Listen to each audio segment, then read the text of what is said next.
Hey guys, Infidel1258 here. Today I'm going to get into a continuation of a conversation around certain monsters that are must-have within the modern league. We did a video recently where we covered must-have legendaries. Today we're going to cover must-have epics. This is specifically going to be for modern league, meaning there will be certain older cards that we won't look at, alphas, betas, promos, old reward cards. Those are going to have a different conversation in a different league. We're going to focus on modern format, okay? Probably take a half an hour to get through all of them. We'll go one splinter at a time. Before we do that, my name is Dwayne Cunningham and I cover Splinterlands all day, every day on the channel because it's changed my life and I think it can change yours. Get into it. So first off, we're looking at Untamed, Dice, Chaos, and Reward. Now, of the reward cards, some are old, some are new. Cards like Imp Omen are reward, but they are technically old cards, and you could tell by the color and the design of the card, in particular the bottom part. Pyromancer is a reward card, and it's a modern, and you can see this fractured style. That's indicative of like an Untamed era card. See how it's similar to the Phyrexia General. So with that distinction in mind, we're gonna ignore Imp Omen and any other modern reward cards. So the first thing is, I want to take into consideration value, not just price, but I am going to take into consideration price. So it would be easy to say, buy the most expensive card. It's awesome. That's not what we're doing. We're going to look at the value of the card, which is different than the price. For instance, Lava Launcher is 60 cents per BCX. That's an epic card for the fire team. Is that a good price? I don't know. We need to understand the value of the card. What usefulness does it offer? How will it help you win? Will it help you win more than, for instance, Tusk the Wide, which is 3 times the cost? And so that's the value. We're going to look at that, but we are definitely going to consider price. So there are some times where we will recommend the most expensive card, and in other instances we won't. Let's start with Lava Launcher. It's an excellent card, and it might well be a candidate for a must-have Fire Splinter monster today for the Modern League, in part because it has a good amount of hit points, 6 and 7, even 5 and 6 at the lowest levels. It has close range, which allows that archery to work even in the first position. It is quite expensive from a mana perspective, but that's not necessarily the end of the world. The stun is very powerful, and I do think this is a great card, but it's made even better or more tantalizing by the fact that it's only 60 cents per BCX. So it is a strong consideration, but let's keep looking. Jin Inferni, again, very strong, exceptional even. Giant killer with 5 damage and stun. This thing can destroy monsters such as Grum, or even better, maybe Grund. So deadly, so powerful. But I would say the 4 hit points is a big limitation, and so I'm not actually going to make that my one recommendation. Lava Launcher's in contention. Let's keep going. Tusk the Wide. This card is really exceptional in terms of its size, in terms of its number of hit points. 14 hit points at the highest level, 12 at the lowest. This is comparable to some of the biggest monsters out there, whether you're looking at, Alamo Cambio, Gelatinous Cube, Kralis. What are some other big ones? I think he's called the Friendly Giant. There's lots of powerful, this is a huge meat shield, and it's worth considering for the price, but I don't love it. I think it's more niche than anything. It's good, but it's not my pick. Forgotten One. This card is exceptional. Immunity, first of all, has become more and more important, especially as we got Waka. There's Noxious Fumes rule set. Poison has become really prolific, actually.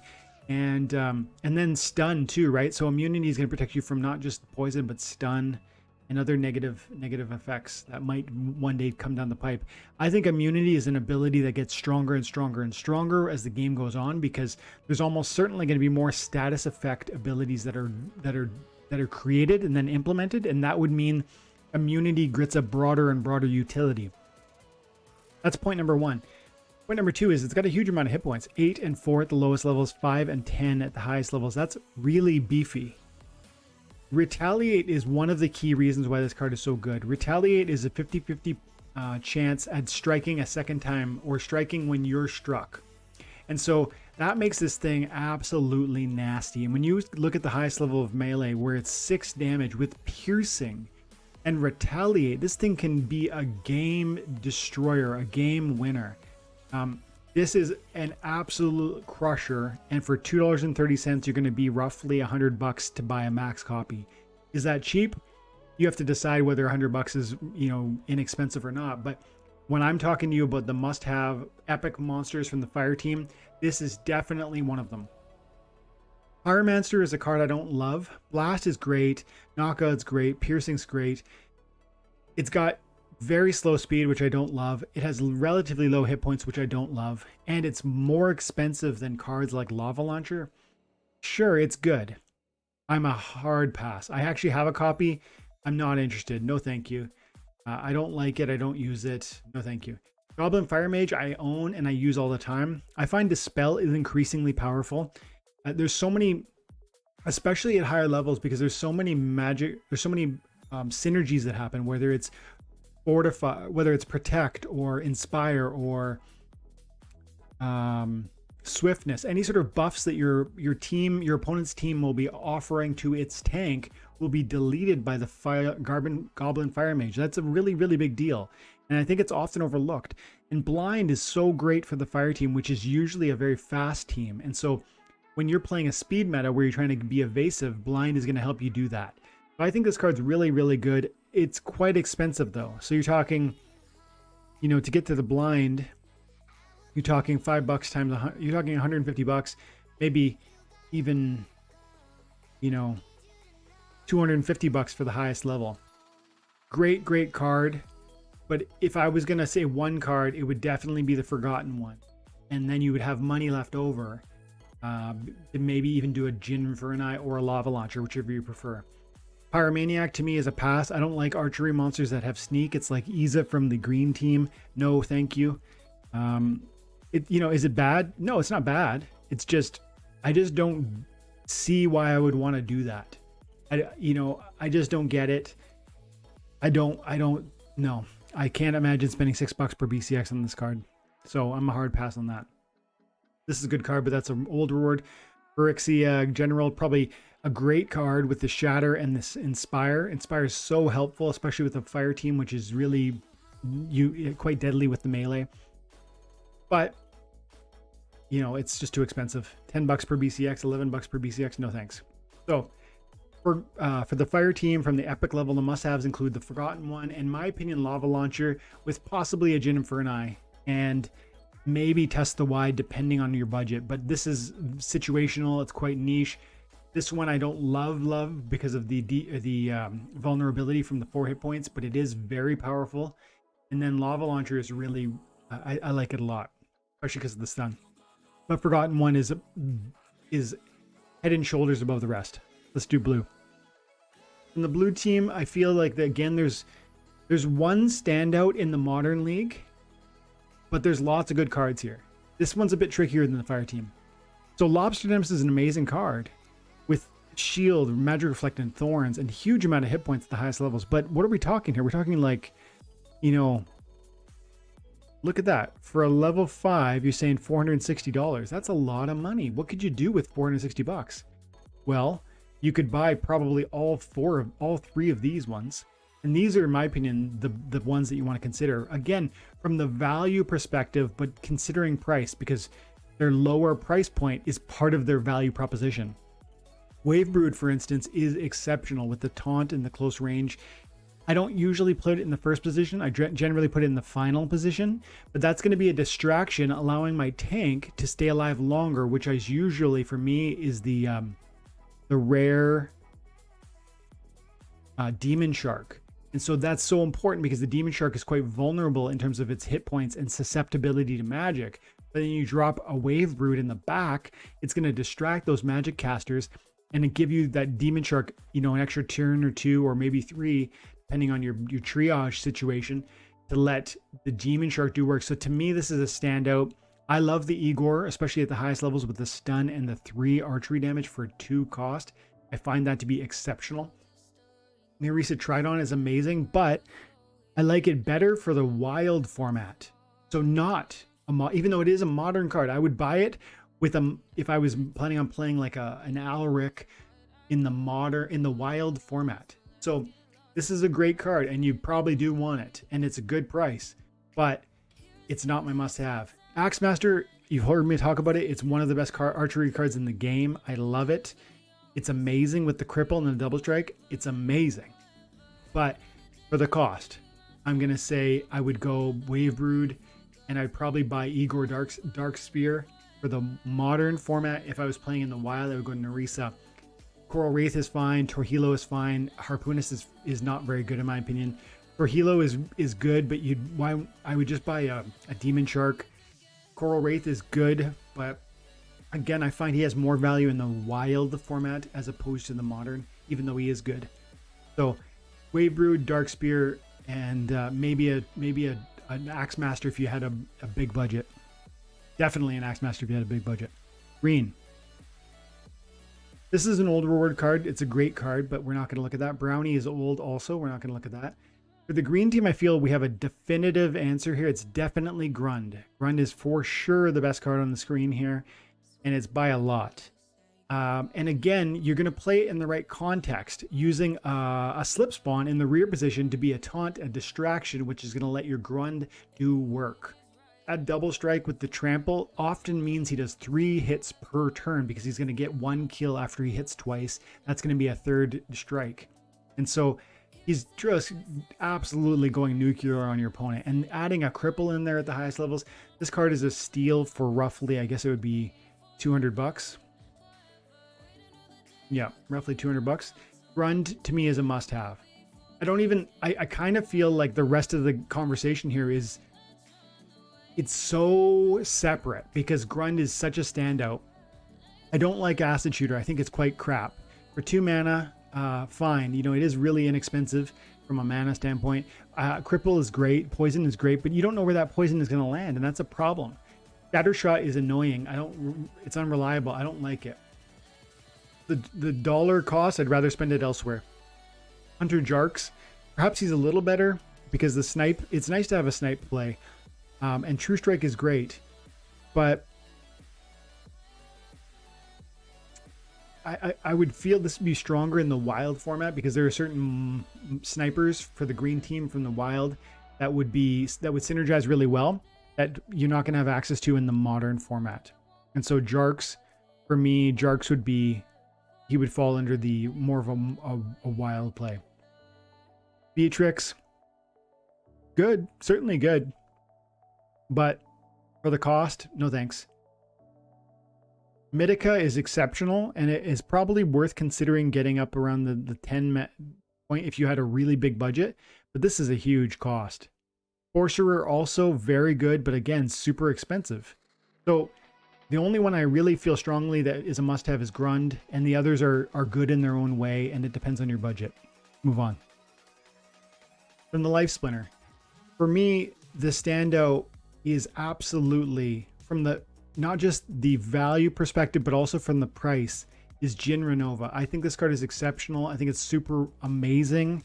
I think it's very powerful. 4 damage at the highest levels with 6 hit points, which becomes 7 due to the Strengthen.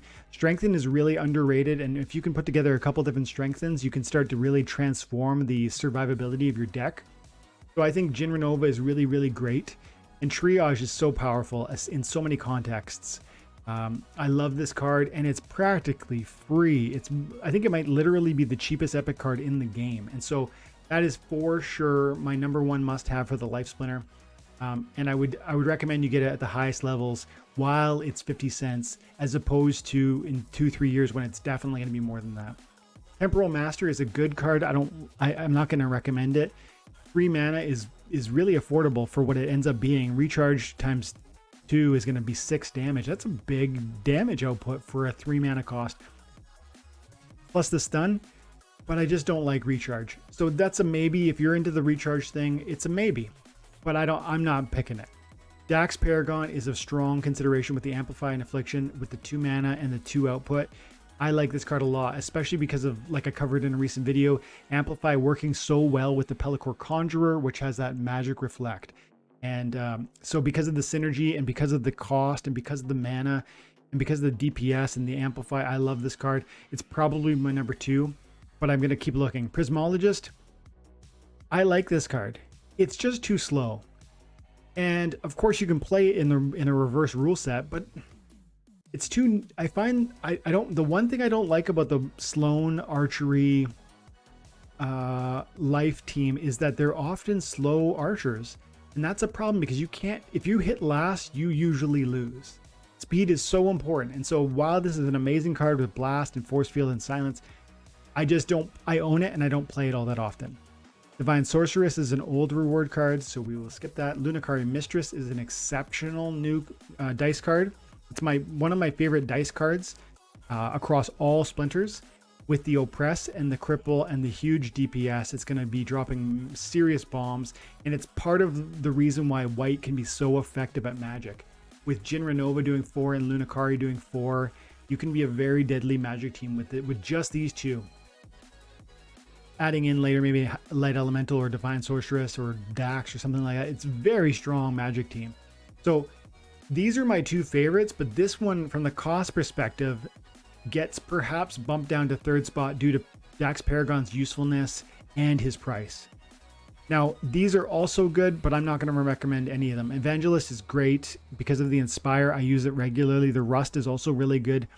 But when I'm doing an Inspire team and you drop an Archer in there, it's like, it just feels counterintuitive. And so while I own it and use it regularly, it's not, in my opinion, within the same conversation as these 2 or even these 3.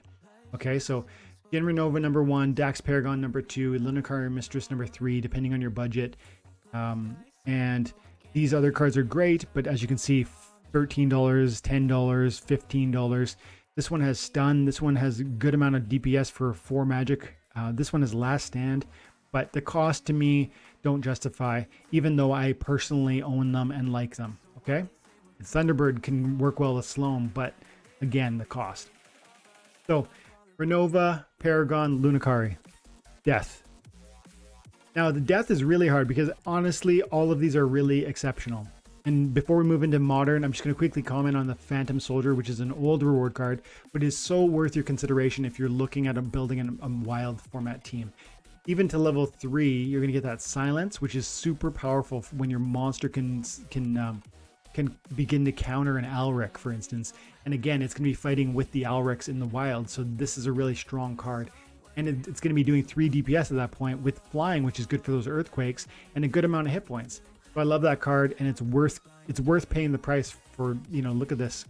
6 would cost you $90. It's honestly worth it, but only if you're really looking at that wild. Now, the rest of these are applicable to the Modern format, and honestly, they're all really good. Gorlodon is one of the most deadly reach monsters in the game, and at the highest levels, it's with its Enrage, it's doing, you can make this thing do 11 DPS per round quite easily, and so it's amazing.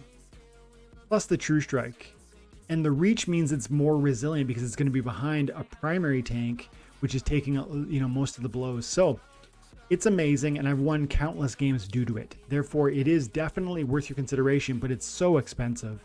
You're talking $460 for a max copy. You could buy a max Necrosi, a max Weirding Warrior, and maybe even a max Warlock for the same price. And so you could too. You could. And so maybe you'd even throw in honestly a Shadowy Presence on top of it. So from a cost perspective, even though the Gorlodon's amazing, unless you already had a really exceptional Death deck, I can't say I would recommend it. It is good. It's so powerful. But from the cost perspective, it no longer is a must-have, because you need to, part of understanding what is a must-have, in my opinion, is that price analysis, because the price speaks to what I could, what else I could do. If I'm going to spend $500 on a Gorlodon, well, what would that do for my team if I reallocated that $500 in other ways? You could almost literally buy these 4 cards maxed out, and they are exceptional. Shadowy Presence for 1 mana is a tank. 6 hit points plus the strength that makes it 7. That's a tank. for 1 mana. And Inspire. I use this card in probably 75% of my melee matches with the Death Splinter. Almost all of my death teams have Shadowy Presence in there somewhere. Not only does it have Inspire and Strengthen, which are so important, it becomes a sniper distraction or a sneak attack distraction if I put it in the right context. So that card is must have, but the cost might push it down down the list of must-haves on this screen of amazing cards. Darkest Mage is one of my favorite cards, and I use it all the time because it has Rust and Affliction and 2 mana and 2 DPS, a magic with a decent speed. I love this card, but the cost, $9. Soulstorm, great, same thing, too expensive. They're all amazing. So let's try to be frugal while we're exploring what is a must-have. The Insidious Warlock is great, but I don't love recharge. At the highest levels, it can drop bombs with 9 magic every other turn, which is crazy. But I don't love the low hit points. The blind is really important, actually. It's almost more important to me than the recharge and the DPS. I will play this in certain speed meta matches where I'm trying to formulate a team that where for instance, my Nightmare in the first position is more evasive. I will play a blind Insidious Warlock strictly for the blind. And then if he ends up working out and doing his recharge damage, great. But he's not a must-have. He's good though. It's actually between these two at the end of the day. Magi Necrosi is really good with the camouflage and doing 3 damage at the highest levels, plus in a stun and an oppress. This thing is an absolute cannon. But the snipe means it is not going to be focus firing where I really want it, which is the front line. Sometimes snipe is great, but that is a restricting factor where I sometimes will not play the Necrosi. It makes it more niche. I love it. It is really good. You probably should own it, but it's not my must-have. For me, the Weirding Warrior is my must-have because it's affordability and because it scratches some of the itch of one of my favorite cards on the screen here, the Darkest Mage. The Weirding Warrior offers a Shatter, which is super helpful these days because there's a lot of armor out there and a lot of protect. But then it's got the Amplify, which again works so well with so many, whether it's your Windiku, which has thorns on the Death Splinter, or maybe it's a Magic Reflect monster that you have in the first position. Amplify is really important today. In my opinion, it's becoming meta. Amplify is very important. And there's that Rust. And for 2 cost, you're getting a Rust, where this Darkest Mage is $10 or $9. This one's $2. And you're going to get, I say, that Rust is really important, especially if you're running a melee match. And so you're getting a good amount of, essentially, this is a card that's going to help your melee teams because it's going to take away the armor from your opponent. It's going to shatter any extra leftover armor that your opponent has. The Amplify is great with the Windiku in particular. This is a really complementary card to a lot that goes right with the death team. And that's why I like the Darkest Mage, because it has a complement that works well with the melee team, particularly from the mod or the wild format. Like I like running this with a Lord of Darkness and a Pegasus in the second position. The Affliction cancels the heal and the Rust eliminates some of that armor that gets in the way.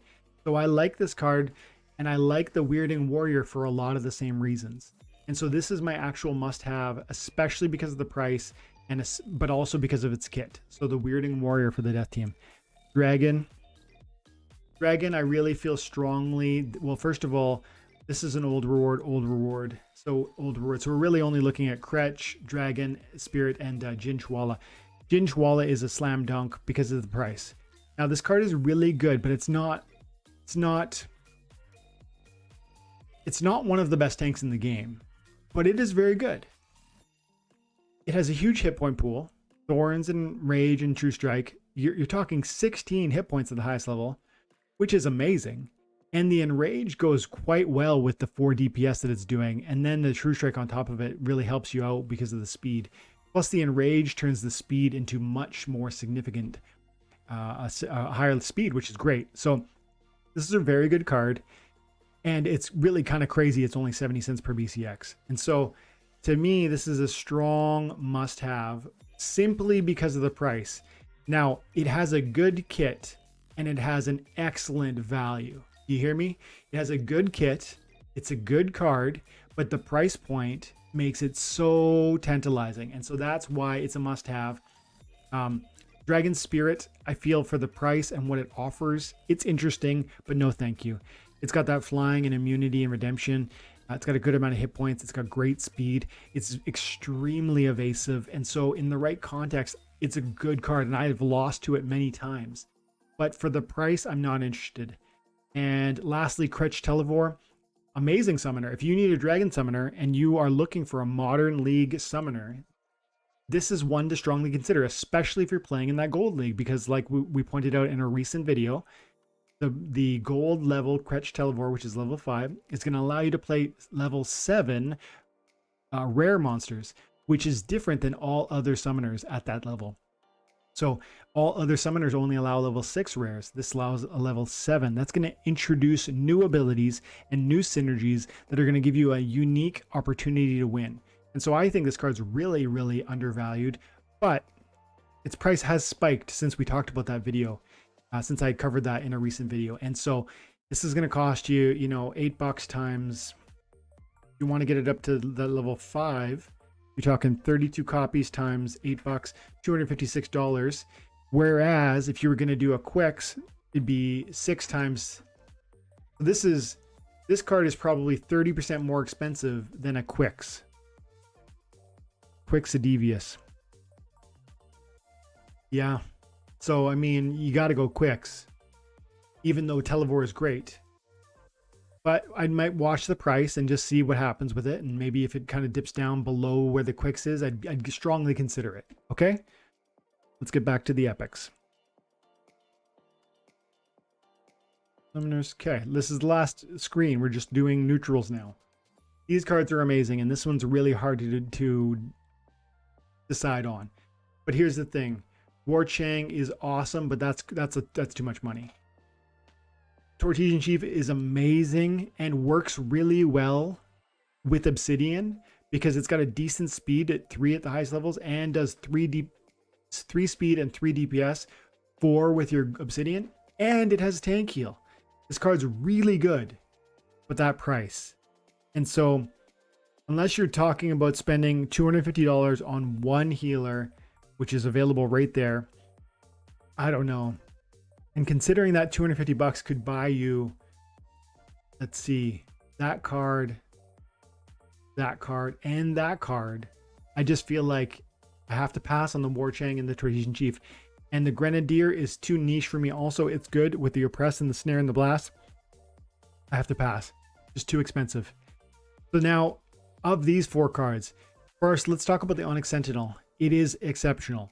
This card is a unique value too. If you're not new to the channel, if you've been here for a while, you've heard me talk about how the Onyx Sentinel is like the Lord of Darkness.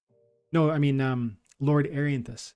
But for those who are new, you got to know this, guys. Lord Arianthus is one of the best neutral tanks in the game, with the highest levels 9 hit points, Shield, Void, Magic Reflect, and Thorns. That's going to cost you $1,000 to get a max copy of that, and it's probably worth it. But here's the thing. Onyx Sentinel is going to cost you $200. And it's got everything except for it's got 8 hit points, not 9. So you lose 1 hit point. And instead of Magic Reflect, which the other one has, this one has Return Fire. So it's Archery Reflect. This card is almost a duplicate for 1/5 the price.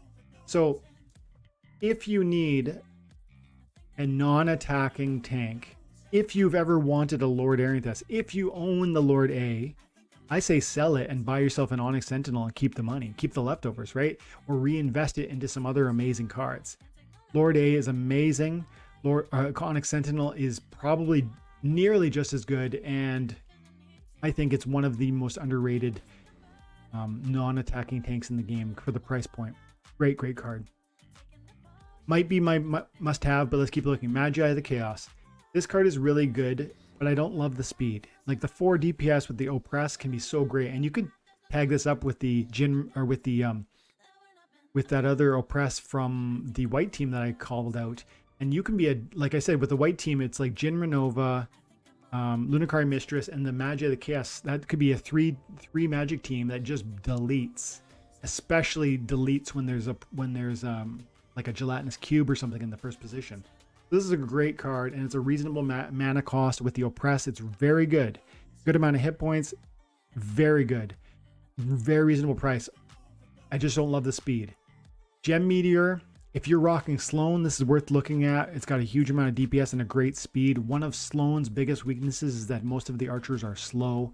So I find this to be interesting, but I don't love the scatter shot. Piercing is great, especially because it has so much damage. But again, I don't like scatter shot. So, Uraeus, 70 cents for probably one of the best sneak monsters in the game for 3 mana. Remember, there are better ones that are like 7 mana. I'm looking at you, Assassin, Silver Shield Assassin. But Uraeus is amazing for 3 mana. It's right up there with, you know, the Bandit, the Pellicor Bandit, or some of the old ones that came around in beta. But this is cool because one of the unique abilities of this one is that it has 1 armor as a standard, which is great because it ends up making it more resilient. I'll put this card in the last position on my build, and that 1 armor is going to usually allow it to stay alive through 1 hit. So I like this card a lot. Plus the poison, it's really, really strong, and they're giving it away. So this card is definitely a must-have. And then I say Magi of the Chaos also, but Onyx Sentinel if you're looking for that. So these two are like tied for 2. This is the standout because of the price and its utility. That's where we're going with that. Okay. So Uraeus is the neutral must-have. And then it's Magi of the Chaos or Onyx Sentinel. I'm going to leave it at that, guys. If you're new to the channel and you watch till the end, make sure you like and subscribe. For all of you that have been subscribed for a long time, or people who are supporting the channel as members, thank you, thank you, thank you. We're over 6,200 subscribers. I think we're over 70 members supporting the channel. You guys are amazing. Thank you for doing what you do. I hope you're enjoying the content. Thank you all for your time and attention. Have an amazing day. God bless.